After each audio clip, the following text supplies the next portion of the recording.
রাধে রাধে, সবাইকে সফলা একাদশীর আজকে পালন, সবাইকে পালনের অনেক অনেক শুভেচ্ছা। তো সকাল সকাল মঙ্গল আরতি শেষ করে আমরা চলে গেছি পালনের ভোগের জন্য। তো একদম হালকা পাতলার মধ্যে পালনটা ভোগ বানানো হয়েছে, চলো তোমাদের দর্শন করাই। তো ভোগ হয়ে গেছে, গীতা পাঠ হয়ে গেছে, এখন ভোগ দর্শন করাবো। আর মানে ভোগের যে প্রথম প্রসাদটা আমাদের গোমাতা আছে বৃন্দা, ওকে দিয়ে আসবে। তো দেখতে পাচ্ছ সবজিটা নিয়ে গেছেন মা এখন এসে। আমি বলেছিলাম যে ভিডিও করবো, অত ভুলে গেছেন, সবজিটা নিয়ে গেছে। দেখতে পাচ্ছ এখানে জল একটু চিনি দিয়ে রেখেছি। সেই প্রথম প্রসাদটা দেবো আমার বৃন্দাকে। তো বৃন্দাকে আজকে নিয়ে যাওয়া হয়নি মাঠে, এখন নিয়ে সবার আগে প্রসাদটা বৃন্দাকে দেবো। তো আমার সব গোপালকে দর্শন করো সবাই। ঠিক আছে, চলো যাই, নিয়ে আগে বৃন্দাকে দিয়ে আসি। তারপরে বাবা বৃন্দাকে নিয়ে আবার মাঠে যাবে, আজকে অনেক দেরি হয়ে গেছে। তো ওই যে দাঁড়িয়ে আছে, ওই যে এখন শুরু হয়ে যাবে। আমাকে দেখেছে, ও কি করে যে বুঝে আজকে পালনের পালন আছে বা পালনের প্রসাদ পাওয়া হবে। এই যে দেখতে পাচ্ছ,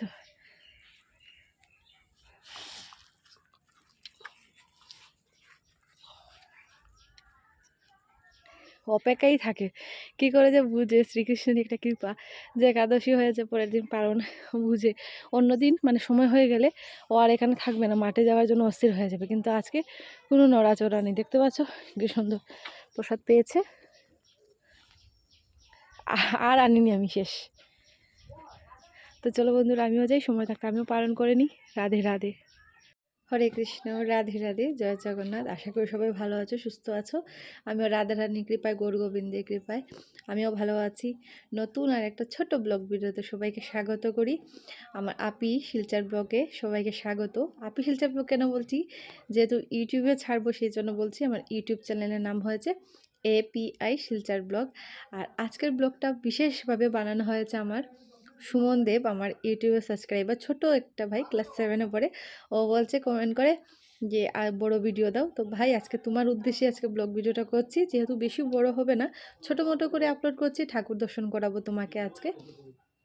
সবাই জানো আজকে সফলা একাদশী পালন গেছে, তো সকালের ভোগ হয়ে গেছে, রুটি প্রসাদ দিয়ে পালন করেছি। আর এখন যে ঠাকুরকে ভোগ লাগানো হয়েছে, তো চলো দর্শন করাই তোমাদেরকে। আমার পাশে থেকো, আমাকে একটু সবাই সাপোর্ট করো। রাধে রাধে। তো এই যে বন্ধুরা, পর্দা দেওয়া আছে, তো চলো পর্দাটা খুলে তোমাদেরকে ভোগ দর্শন করাই। রাধে রাধে, হরি বল। তো সবার আগে আমার রাধারানীকে দর্শন করো। কেমন লাগছে আমার রাধারানীকে সবাই কমেন্টে বলো। আর কি জানো, একজন দিদিভাই, মানে দিদিভাই বলছি কিন্তু আমার থেকে বয়সে অনেক ছোট আছে, রাধারানীর জন্য গোয়ালপাড়া, মানে আসাম গোয়ালপাড়া থেকে অনলাইনে একটা শাড়ি পাঠিয়েছে। মানে ওর ভক্তি শ্রদ্ধা মানে কি বলবো, অনেক আছে, আমার থেকে অনেক ভক্তি শ্রদ্ধা। সত্যি ঠাকুরের প্রতি প্রেম ভালোবাসা না থাকলে গৌর গোবিন্দের কৃপাই হয় না। তো যাই হোক, দিদিভাই একটা শাড়ি পাঠিয়েছে, আমি ব্লগের মাধ্যমে দেখিয়ে দেবো শাড়িটা। আর এই হলো আমার রাধা দামোদর, দেখতে পাচ্ছ আমার ঠাকুরের সোয়েটার ওয়েটার পরিয়ে দিয়েছি, মাথাতে টুপিও দিয়েছি যেন ঠান্ডা না লাগে আমার গোপাল সোনার।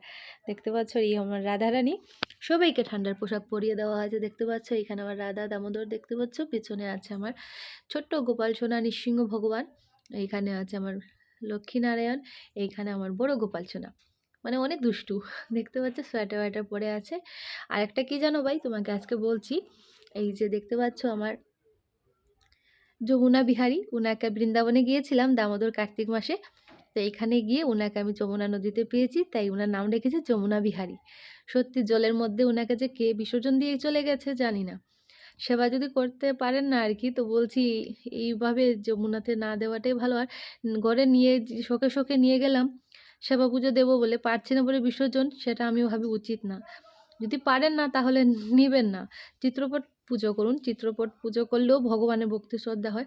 যে মূর্তিতে পুজো করলে ভগবান পুজো নেবেন, চিত্রপটে নেবেন না, এমন কোনো কথা নয়। সত্যি সবার চেয়ে বড় হয়েছে ভক্তি শ্রদ্ধা। ভক্তি করে নিয়ে গেলেন, তারপরে পুজো দিতে পারছেন না, জলে ফেলে দিচ্ছেন, সেটা আমি ভাবি আমার মতে উচিত না, জানি না কার কী মত। আর উনি হয়েছেন আমার বৃন্দাবন বিহারী, উনাকে আমি বৃন্দাবন নিধিবন থেকে নিয়েছি। দেখতে পাচ্ছ ছোট রাধারানী, উনাকে নিয়েছি মথুরা থেকে। কৃষ্ণর যে কারাগার ছিল, জন্ম হয়েছেন, এখানে বাইরে যে দোকান আছে ওখান থেকে ওনাকে নিয়েছি। আর এই হলো আমার জগন্নাথ প্রভু, দেখতে পাচ্ছ সবাইকে সোয়েটার পরিয়ে দিয়েছি, যেহেতু প্রচুর ঠান্ডা পড়েছে আমাদের শিলচর আসামে, তাই। আর এই হলো আমার বলদেব, দেখতে পাচ্ছ। আর এখানে হয়েছে ছোট ছোট গোপাল সোনারা, আগে অনেক মানে দু একজন ছিল ভাই, আর এখন টোটাল 15 জন হয়েছে রাধারানীর কৃপায়। যে একজন একজন করে মানত করে যায়, যারা মানত পূরণ হয় তারা একজন একজন করে গোপাল দিয়ে যায়। তো এতদিন তো কোনো ব্লগ দেইনি ভাই, তুমি দেখতে পাওনি। তো আজকে ব্লগটা দেখে কমেন্ট অবশ্যই জানিও কেমন লাগছে তোমার, ঠিক আছে? আর ফেসবুকে একটা ফটো আপলোড করেছিলাম যে গণেশ পেয়েছি, কমেন্টে সবাই বলো, তাহলে গণেশকেও দর্শন করাবো। কালকে মঙ্গলবার গিয়েছিল দ্বাদশী, তাই গণেশকেও বসানো হয়েছে। তো এখন দেখাচ্ছি না, নেক্সটে কমেন্ট করলে তোমরা দেখাবো যে আমার গণেশ ঠাকুরকে কোথায় বসিয়েছি। তো চলো এখন আমি তোমাদেরকে ভোগ দর্শন করে একদম সামান্যভাবেই রাধারানী প্রভুর সেবা পূজা যা জোগাড় করিয়ে দিয়েছেন, আর অল্প সময়ের মধ্যেই করেছি, যেহেতু সকালে রুটি প্রসাদ হয়েছে, সবজি হয়েছে, তাই একদম হালকা পাতলাভাবেই দিয়েছি। চলো, এখানে দেখতে পাচ্ছ ঠাকুরের বসার আসন, এখানে এই যে আরতির জিনিস, এইখানে ডাল বানানো হয়েছে, আর সব সবজি দিয়ে একটা তরকারি বানানো হয়েছে, যেহেতু আজকে একটু মানে বেরোবো আর কি, একটু টাউনে যাওয়া আছে, একটু কাজ আছে, মানে বলতে পারো একটু ঠান্ডার কাপড় কিনবো, ঠাকুরের জন্য কিনবো, আর আমার আয়ুষ পিসের জন্য কিনবো। তো সেই জন্য আয়ুষেরও স্কুলে চলে গেছে, আয়ুষ স্কুলে আসার আগে আমার আসতে হবে, তাই মাও চলে গেছেন স্কুলে। তো তাড়াতাড়ি করে ঝটপট করে প্রভু যা করিয়েছেন তাই প্রভুর সেবায় নিবেদন করে দেওয়া হয়েছে। এখন ভোগ নামিয়ে ঠাকুরকে আবার যে দুপুরে শয়নে দেব, যেহেতু প্রায় এখন 12টার দিকে কাছাকাছি হয়ে যাচ্ছে, তো ঠাকুরকে শয়নে দিয়ে তারপর আর কি বেরোবো। তো কেমন লাগছে সবাই কমেন্টে জানিও। সবাইকে রাধে রাধে। তো বন্ধুরা, ঠাকুরের ভোগ নামানো হয়ে গেছে, আরতি করে নিয়েছি, আর এই যে দেখতে পাচ্ছি জায়গাটাও মোছা হয়ে গেছে। আরেকজনকে দর্শন করানো হয়নি, ভাবলাম দর্শনটা করেই দিই, চলো। তাই এই যে ওনার কথা বলছি, যুগল কিশোর, উনাকেও আমি পেয়েছি যমুনা নদীর তটে। সত্যি আমি এক অধম, প্রভু নিজে থেকে যদি না আসতে চাইতেন, আমি আনার মতো শক্তি আমার নেই। সত্যি গোবিন্দজি অধমকে অত কৃপা করে নিজে গুণে যে এসেছেন, সবার আগে আমি এই যুগল কিশোরকেই পেয়েছি যমুনা তটে। ওনাকে পাওয়ার পরে আমি খুশিতে আনন্দে একদম আত্মহারা হয়ে নাচছিলাম আর কি। আর তারপরে আমি আমার এই যমুনা বিহারীকে পেয়েছি, দেখতে পাচ্ছ। আর তারপরে কি জানো, দাঁড়াও একটা মিনিট বলছি। আমি ভয় পাচ্ছিলাম যে যেহেতু অন্য কেউ মনে হয় ফেলে গেছে বা জলে বিসর্জন দিয়ে গেছে, আমি কি করে নিয়ে যাব, একটা ভয় পাচ্ছিলাম। তারপরে কি হয়েছে জানো, ঠাকুরের সামনে দাঁড়িয়ে বলছি, একজন মানে ব্রজমাতা হবেন আর কি, উনি বয়স্ক, উনি যমুনা তটে স্নান করতে এসেছেন, উনি এসে বলছেন, হিন্দিতে বলছেন যে মানে হিন্দিতে বলছেন আর কি, যে डर मत, भगवान जी तुझसे प्रसन्न है इसीलिए तेरे पास आए, अच्छे से उनका सेवा करना, ठीक है। মানে উনি যখন বলেছেন যে ঠাকুর নিজ গুণে এসেছেন, ঠাকুর প্রসন্ন আছেন, তারপরে একটা যেমন মনে একটা উৎসাহ বা শক্তি বা সাহস একটা পেয়েছি ওনার কথাতে। উনি যে সুন্দর হাসি মুখের মিষ্টি ভাষায় বলেছেন যে ঠাকুর যে তেরে উপর प्रसन्न है, लेके जा उनको, उनका सेवा कर अच्छे से, भगवान तेरे हाथ से सेवा पाने के लिए आए हैं। हाँ, ये जुगल किशोर है और ये तेरा যমুনা বিহারী। উনি নামটা দিয়ে দিয়েছেন, আর উনার নামটা বৃন্দাবন বিহারী রেখেছি, যেহেতু বৃন্দাবন থেকে এনেছি, তাই আজকে তোমাদেরকে দর্শন করিয়ে দিলাম। চলো বন্ধুরা, এখন ঠাকুরের নিদ্রা দিয়ে দিই। আর ভাই, তোমাকে বলছি, তুমি আগের ঘরটা দেখে মানে এই ঘরটাই দেখেছিলে অনেক সুন্দর, কিন্তু ওই যে মাটির জন্য যায় মাটি পড়ে ওই যে পিছনে টিনটা পুরো ভেঙে গেছে, তাই ঠাকুরকে নিচে বেদিতে বসানো হচ্ছে, দেখতেই পাচ্ছ ভেঙে গেছে একদম, পুরো মাটি এত জোরে ধাক্কা দিয়েছে পুরো বেদিই ভেঙে গিয়েছিল। ওই যে ঘরের কন্ডিশনটা দেখতে পাচ্ছ। আচ্ছা কিছু না, এই বছর তো ঠান্ডা পড়ে গেছে, মাটি উটি কাটা হলে আবার ঘর ঠিক করব। রাধারানী যেমনভাবে করাবেন সেমনভাবেই করবো। রাধে রাধে। তো বন্ধুরা, আগে বলেছিলাম যে একটু বাজারে যাব, তো আয়ুষের বাবার আজকে যেহেতু মর্নিং ডিউটি, তো উনি ফোন করে বলছেন তোমার আর যেতে হবে না, আমি আসার সময় আয়ুষ পিসের জন্য ঠান্ডার কাপড় আর ঠাকুরের কিছু কাপড় আমি নিয়ে আসবো। তো বেঁচে গেলাম, আর যেতে হবে না। তার মধ্যে হয়তো আজকে বুধবার, আগামীকালকে হয়তো বৃহস্পতিবার, তো ভাবলাম ঘরে যখন সব কাম কাজ শেষ হয়ে গেছে, তো কী করবো বসে বসে। তো দাঁড়াও, কিসের জন্য এসেছি তোমাদের দেখাচ্ছি।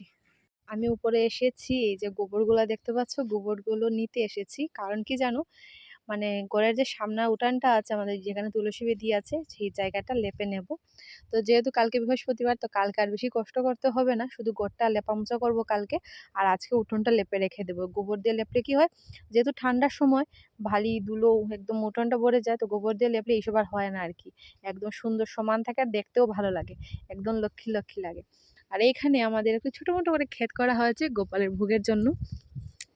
কি কি আছে চলো দেখাই তোমাদের। এখানে হচ্ছে লাল শাক, মানে ডেঙ্গা শাক, আমাদের এখানে ডেঙ্গা শাক বলা হয়। তো এইটা লাগানো হয়েছে, এখানে লাউ আছে দেখতে পাচ্ছ, হলদি লঙ্কা গাছ আছে, আর এখানে হচ্ছে লাউ মূলো এইসব লাগানো হয়েছে। এই যে এই যে লাই শাক দেখতে পাচ্ছ, এইগুলো আয়ুষের বাবা এনেছিল, কিন্তু পরে মানে আয়ুষের দাদু বাবা লাগিয়েছেন। এখানে টমেটো গাছও আছে, আর এখানে একটা কালা তুলসী গাছ আছে দেখতে পাচ্ছ, ওই যে আর এখানে আরও কী কী ফেলা হয়েছে, এখানে হয়নি কিন্তু ওই যে ডেঙ্গা শাকগুলো হয়ে গেছে দেখতে পাচ্ছ। আর এই যেখানে লাই শাকগুলো আছে এইগুলো আইসের বাবা কোর্টের সামনে যে বসে আর কি ওখান থেকে নিয়ে এসেছিলো। আর মা এনেছিলেন ওই দিকে লাগিয়েছেন কিন্তু মারগুলো হয়নি, এইগুলো আইসের বাবা কিনে এনেছেন, এইগুলোই হয়ে গেছে সুন্দর। তো চলো যাই।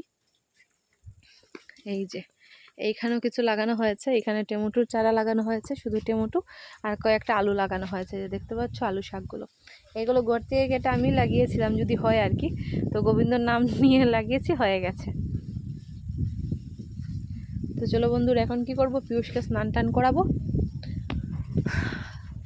পিয়ুষ মানে কালীগায়ে দাঁড়িয়ে আছে, সেই জন্য ওকে দেখাতে পাচ্ছি না। যে সুন্দর হাওয়া বইছে, এই হাওয়াটা কিন্তু ঠান্ডার সময় পাই না, সরি গরমের সময় পাই না। গরমের সময় গাছগুলো একদম টেচু হয়ে দাঁড়িয়ে থাকে, আর এখন যে ঠান্ডার সময় হাওয়ার কোনো প্রয়োজন নাই।